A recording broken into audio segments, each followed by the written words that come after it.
Hey, Keller Williams Denton. This is your broker, Ann LaCusta, and it is Monday, January 30th, and I am talking today about new contract details that are required, mandatory as of February 1st.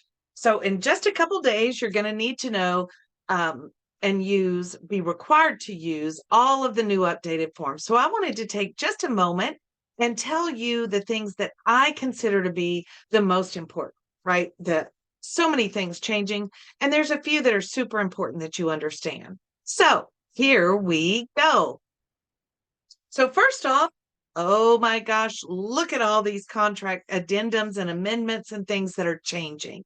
So don't be surprised that so many forms are changing. So if you have some folder out on your tablet or your own laptop, you need to put the new updated addendums and amendments as well as the contracts in your own folder.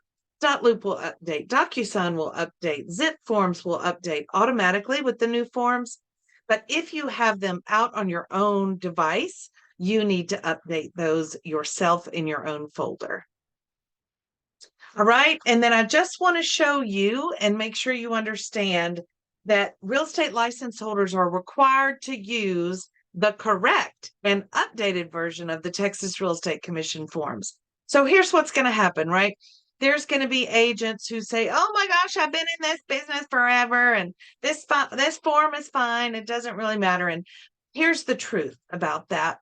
The truth is, if two people, a rancher and a ranch buyer, write a contract on a napkin and go to closing, that is totally fine. They are allowed to do that. We, however, as licensed real estate agents, are not allowed to do that.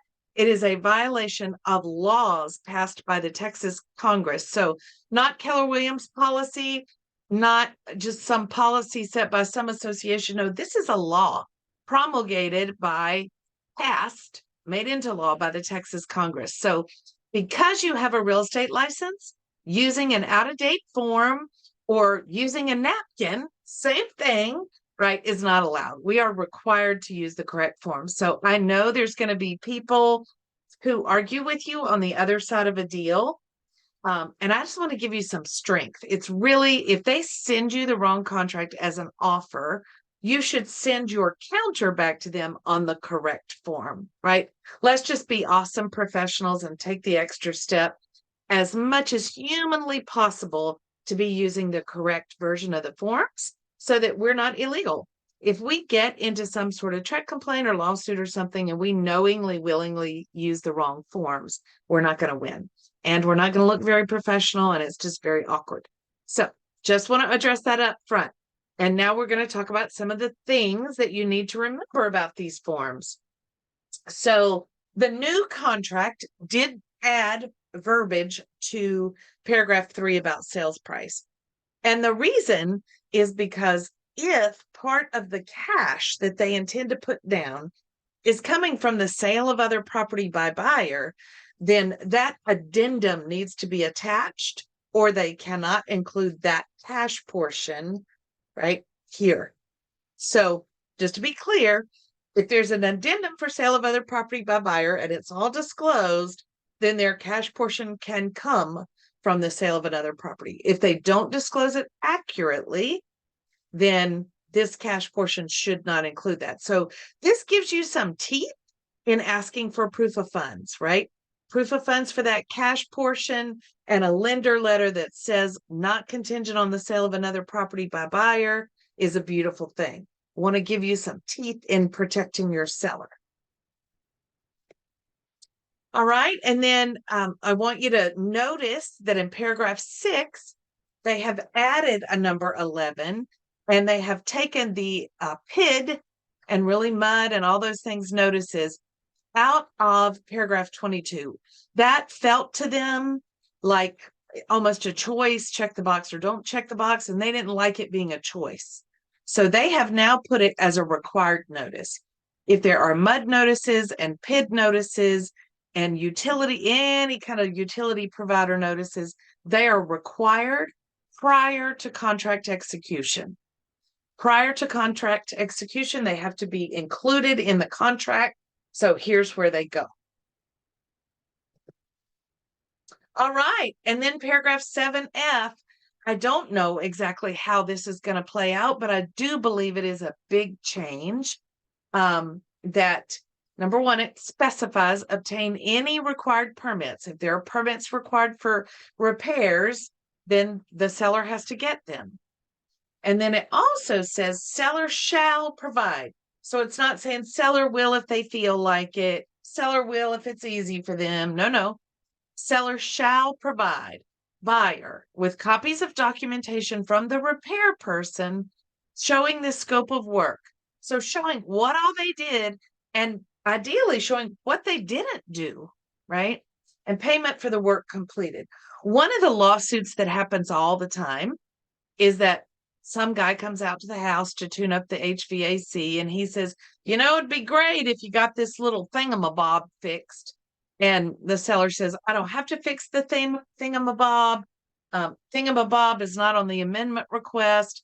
And then seller does not disclose to the buyer that the thingamabob is not in great shape. And so hopefully this is going to help take care of that, because the buyer is assuming that the seller has accurately and completely disclosed.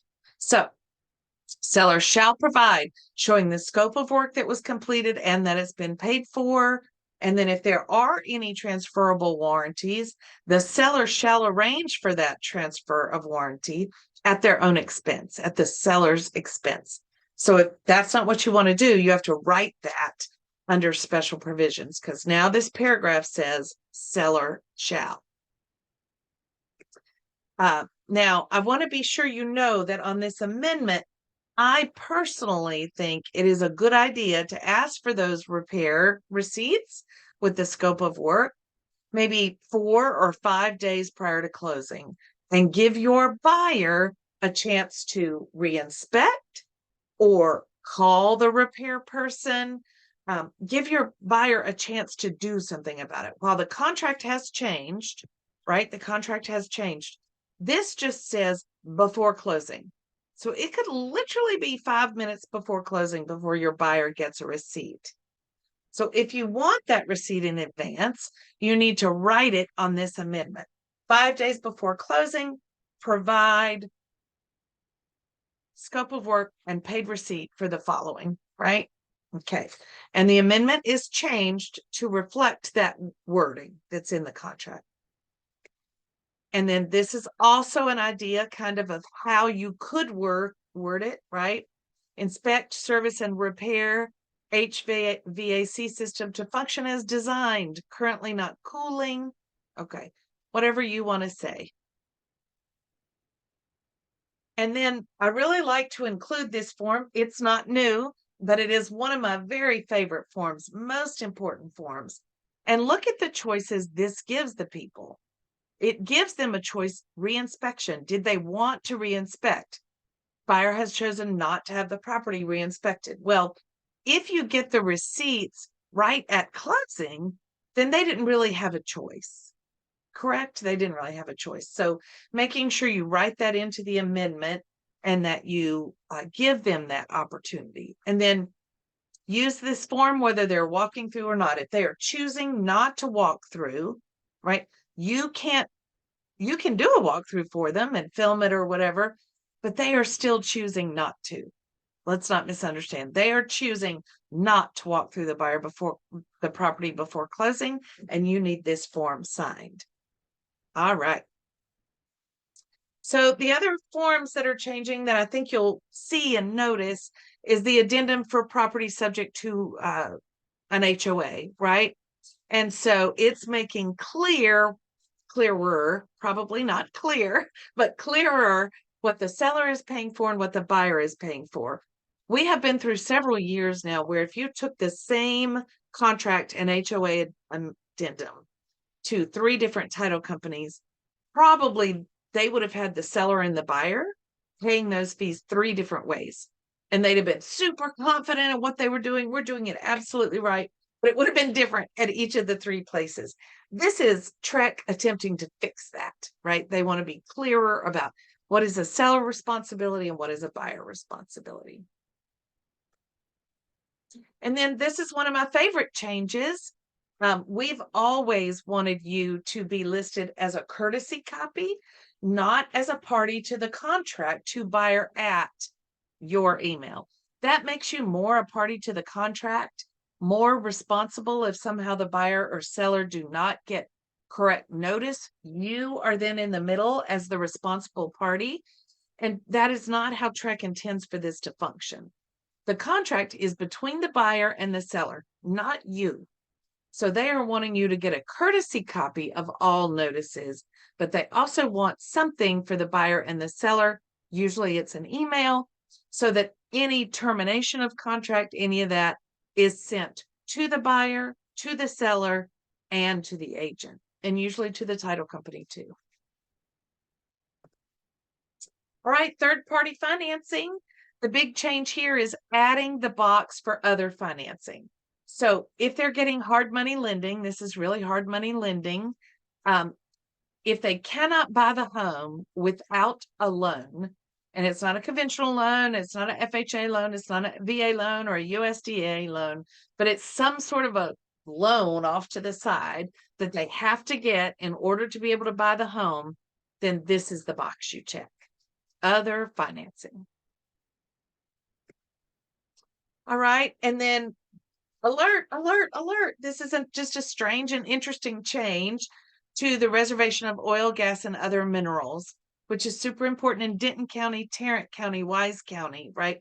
We do a lot of business in places that have the natural gas rights leased and all kinds of things.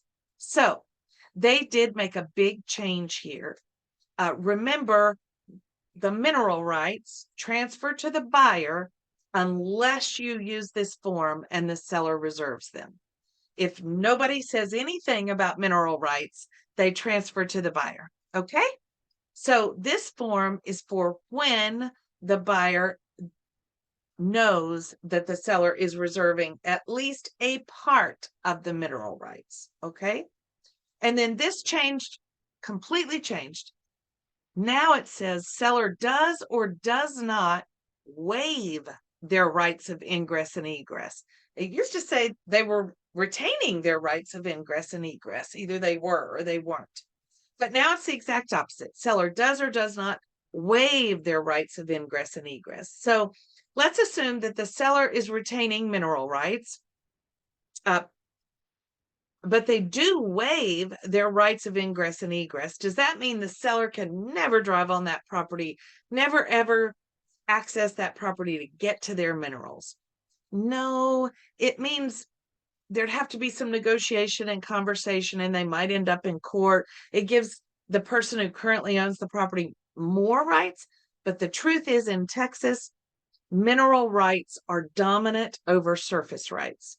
So if the seller is retaining mineral rights and for some reason they needed to access that property, drive on that driveway to get to the minerals, probably Texas law is going to give that mineral right owner the right to do that. So probably you want the seller, if they're retaining their mineral rights, to waive their rights of ingress and egress, just knowing that that doesn't solve every possible reason they might need to access. All right. And then this is the fixture lease. Remember to check your seller's disclosure notice, right? Hopefully you're all using Seller Shield because they don't let them leave anything incomplete, which is awesome. They do not let anybody leave a seller's disclosure with unanswered questions. So that's awesome. But I also want to remind you to review it because you're responsible for at least some idea of what's on there. Not what they put on it, but what it contains, information it contains. So notice solar panels, water softener, other leased items are a part of the seller's disclosure. We have to really pay attention now and listen for security systems, water softener. You're not going to know that when you go on a listing appointment. It's not going to be clear to you that they have a whole house leased water softener, right? You can't tell that. So you'll probably notice solar panel. You may even notice a propane tank unless it's buried, but certainly water softener, security system, we don't always think to ask. So it's really important that we begin to ask about leased items, and they are doing that on seller's disclosures also. And then just a quick reminder that on the new home contract, which most of the time you're using the builder contract, which I'm sorry to say gives the buyer just absolutely no rights to anything. But if you are working with a kind of a onesie twosie custom builder, you will use this contract and they are not required to do a seller's disclosure notice. But now in the new home contract, they are asking questions about flooding, environmental issues, or trees that have disease. So the new home contract now does have a little bit more seller's disclosure than it has ever had before. And same with Farm and Ranch. So Farm and Ranch now has expanded to ask questions about leases, surface leases. If they have, because ranches can have cattle that are leasing the surface for pasture land, they can have hunting leases where people have the right to come and hunt and stay in a little cabin, all kinds of things. So this now includes those questions along with some additional disclosure about, hey, on this ranch, there are some endangered species, or there was a dump site, landfill. Those kind of questions are now a part of the Farm and Ranch contract. All right, so just remember, February 1st, you're required to use the new contract. And thank you so much, and I will see you guys soon.